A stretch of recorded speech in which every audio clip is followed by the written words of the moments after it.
मेरे प्यारे विद्यार्थियों नमस्कार। मैं अंकुर शर्मा आज आपके लिए लेकर आया हूँ राजस्थान इतिहास, कला और संस्कृति से संबंधित बहुत ही महत्वपूर्ण प्रश्न जो पिछली परीक्षाओं में पूछे गए। उन प्रश्नों में विद्यार्थी गलती करते हैं। आज उन्हीं प्रश्नों का संग्रह, उनके बारे में हम आज बात करेंगे। अभी हम बात करें जलझूलनी एकादशी जो मनाई जाती है। जलझूलनी एकादशी, जलझूलनी एकादशी, एकादशी जलझूलनी 11 बोलते हैं। भाद्रपद महीने में शुक्ल पक्ष की एकादशी राजस्थान में मनाया जाता है। भाद्रपद के महीने में, भादवे के महीने में, भाद्रपद माह।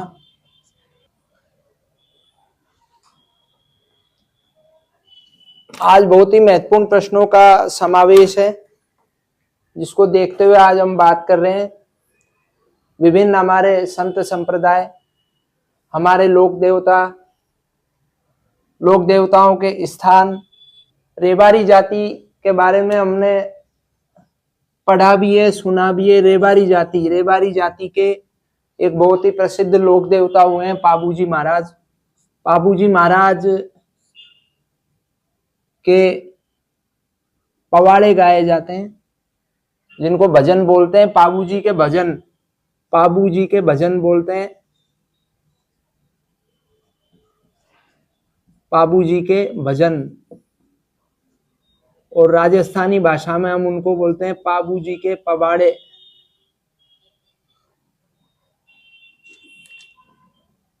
राजस्थान के टोंक जिले में देवधाम जोधपुरिया है, एक तीर्थ स्थान है। भगवान देवनारायण का तीर्थ स्थान है। भगवान देवनारायण गुर्जर समुदाय के आराध्य देव है। वैसे हम सभी के आराध्य देव हैं भगवान देवनारायण, विशेष रूप से गुर्जर समुदाय के आराध्य देव है देवनारायण जी महाराज। और देवधाम जोधपुरिया उनका एक तीर्थ स्थान है जो हमारे राजस्थान के टोंक जिले में स्थित है। काला बाला तेजाजी महाराज का उपनाम है और इनका एक तीर्थ स्थान है तेजाजी का जो सेंदरिया ब्यावर, अजमेर जिले के ब्यावर कस्बे के सेंदरिया नामक स्थान पर तेजाजी महाराज का तीर्थ स्थान है। प्रश्न डायरेक्ट आता है, काला बाला किस लोक देवता का उपनाम है? काला बाला किस लोक देवता का उपनाम है? तो तेजाजी महाराज का उपनाम है काला बाला। और इनका एक तीर्थ स्थान है वो राजस्थान के अजमेर जिले के ब्यावर के सेंदरिया नामक स्थान पर इनका तीर्थ स्थान है। शेषनाग का अवतार किस लोक देवता को माना गया है? कई सारे ऑप्शन आएंगे। शेषनाग का अवतार कल्लाजी, एक लोक देवता हमारे राजस्थान में है, उनको माना गया है। कल्लाजी हमारे राजस्थान में एक लोक देवता हुए, उन लोक देवता कल्लाजी को जो है शेषनाग का अवतार माना गया है। और वैसे शेषनाग का अवतार राम जी के भाई लक्ष्मण जी को भी माना गया है। मल्लीनाथ जी भी एक लोक देवता हुए थे। ये बहुत महत्वपूर्ण प्रश्न है जिनके बारे में आज हम बात कर रहे हैं। आप विद्यार्थी लिख भी सकते हैं। मल्लीनाथ जी भी एक लोक देवता हुए थे। इनका पूजा स्थल का नाम है तिलवाड़ा। तिलवाड़ा एक पूजा स्थल का नाम है। प्रश्न आएगा तिलवाड़ा पूजा स्थल किस लोक देवता से संबंधित है? तो यहाँ हम टिक करेंगे मल्लीनाथ जी। मल्लीनाथ जी जो लोक देवता हैं उनका पूजा स्थल तिलवाड़ा बालोतरा में है। बालोतरा बाड़मेर जिले में है। किसी भी तरह से प्रश्न पूछा जा सकता है। राजस्थान के बाड़मेर जिले के बालोतरा में एक स्थान है तिलवाड़ा। तिलवाड़ा किससे संबंधित है? लोक देवता मल्लीनाथ जी से संबंधित है। तिलवाड़ा क्या है? तिलवाड़ा एक पूजा स्थल है।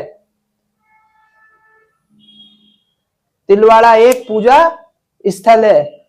इसी प्रकार से प्रश्न पूछा जाएगा राजस्थान के अजमेर जिले का ब्यावर में सेंदरिया नामक स्थान है। सेंदरिया नामक स्थान ये भी पूजा स्थल माना जा सकता है। कई बार प्रश्न जो है घुमाकर पूछ लिया जावे कि सेंदरिया जो है पूजा स्थल वो किससे संबंधित है, तो तेजाजी महाराज हमारे लोक देवता हैं, उनसे संबंधित है।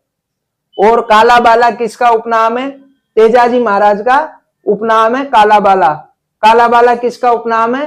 तेजाजी महाराज का उपनाम है।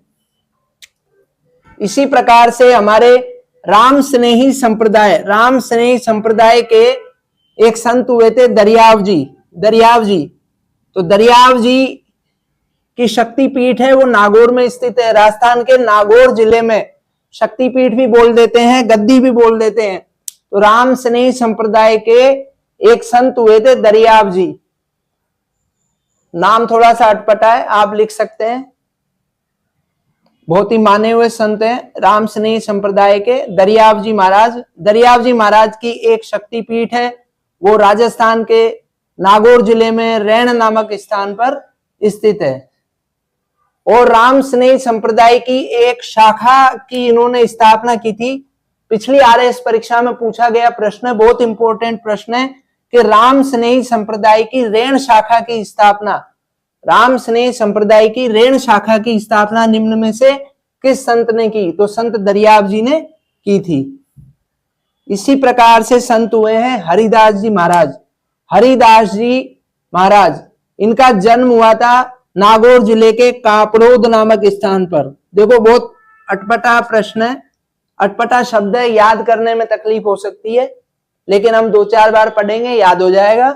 संत हरिदास जी, इनका जन्म कापड़ोद नामक स्थान पर हुआ था। कापड़ोद कहां पे? नागौर में। और इनकी मृत्यु गाढ़ा नामक स्थान पर हुई थी। और एक गाढ़ा स्थान ये भी जो है नागौर जिले में स्थित है। प्रश्न 2 तरह से पूछा जा सकता है। संत हरिदास जी का संबंध राजस्थान के किस जिले से? नागौर जिले से। निम्न में से कौन से संत नागौर जिले से संबंध रखते हैं? संत हरिदास जी रखते हैं। इसी प्रकार से संत धन्ना जी हैं। धन्ना जी का जन्म सन 1415 में, सन 1415 में धन्ना जी का जन्म हुआ धुवन ग्राम में। गांव का नाम है धुवन, गांव का नाम है धुवन। और कहां पे? राजस्थान के टोंक जिले में। टोंक जिले में कौन सा गांव है? धुवन गांव है। पूछा गया प्रश्न है, दोबारा पूछा जाएगा। राजस्थान के टोंक जिले में कौन सा गांव है? धुवन। धुवन गांव में किसका जन्म हुआ? संत धन्ना जी का। कौन से सन में हुआ? 1415 ईस्वी में। और संत धन्ना जी किसके शिष्य थे? रामानंद जी के शिष्य। ये 4-5 प्रश्न है, संत धन्ना जी से संबंधित है। बहुत इंपॉर्टेंट प्रश्न है, आप याद रखें। एक राम स्नेही संप्रदाय, राम स्नेही संप्रदाय का दूसरा प्रश्न आया है, इसकी शक्तिपीठ, इसकी शाखा, दूसरी शाखा एक खेड़पा में भी स्थित है।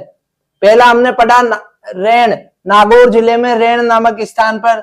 अब यहाँ एक प्रश्न आया कि राम स्नेही संप्रदाय की एक शाखा है, एक शक्तिपीठ है, या उसको गद्दी बोल दो, तो वो जोधपुर में स्थित है। खेड़पा नाम है उसका, जोधपुर में, जिसकी स्थापना रामदास जी महाराज ने की थी।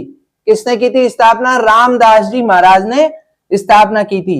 रामदास जी महाराज कौन से संप्रदाय से संबंधित है? राम स्नेही संप्रदाय से संबंधित है। दरियाव जी कौन से संप्रदाय से संबंधित हैं? दरियाव जी भी जो है राम स्नेही संप्रदाय से संबंधित हैं। इसी प्रकार से संत हरिराम दास जी हुए। संत हरिराम दास जी ने, उनकी एक रचना है, रचना का नाम निशानी है। डायरेक्ट प्रश्न आएगा, संत हरिराम दास जी की रचना। निम्न में से निशानी के रचनाकार कौन है? निशानी के रचनाकार हैं संत हरिराम दास जी। झूलेलाल, भगवान झूलेलाल जी जो है सिंधी समाज के आराध्य देव हैं। प्रश्न आता है निम्न में से सिंधी समाज के आराध्य देव हैं भगवान झूलेलाल जी। झूलेलाल जी का जब अंतर्ध्यान हुआ था फाल्गुन शुक्ल चतुर्दशी को, फाल्गुन शुक्ल चतुर्दशी तिथि याद रखें, ये बहुत कंफ्यूज करती है। फाल्गुन महीने की चतुर्दशी, शुक्ल पक्ष फाल्गुन माह चतुर्दशी 14 चतुर्दशी के दिन सिंधी समाज के आराध्य देव भगवान झूलेलाल जी का अंतर्ध्यान हुआ था। और इस उपलक्ष्य में हमारे सिंधी समाज के भाई एक पर्व मनाते हैं। उस पर्व का नाम है आसूचंड। देखिए ये अटपटा प्रश्न है, याद करें, इसको लिख लें आराम से। झूलेलाल जी, भगवान झूलेलाल जी सिंधी समाज के आराध्य देव हैं। इनका अंतर्ध्यान कब हुआ था? फाल्गुन महीना शुक्ल पक्ष की चतुर्दशी को। और जब इनका अंतर्ध्यान हुआ तो उसके उपलक्ष्य में हमारे सिंधी समाज के भाई कौन सा पर्व मनाते हैं? आसूचंड पर्व। पूछा गया प्रश्न है। इसी प्रकार से जल झूलनी एकादशी हम सब मनाते हैं। जल झूलनी एकादशी, जल झूलनी एकादशी भाद्रपद महीने में शुक्ल पक्ष में मनाई जाती है। ये प्रश्न पूछे गए हैं और ये प्रश्न कंफ्यूज करते हैं।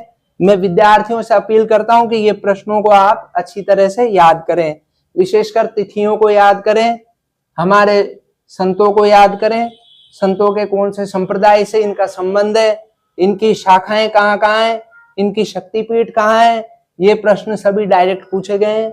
अब नेक्स्ट क्लास में हम फिर मिलते हैं। बहुत बहुत धन्यवाद। आप मेरे चैनल को सब्सक्राइब करें, लाइक करें। थैंक्स।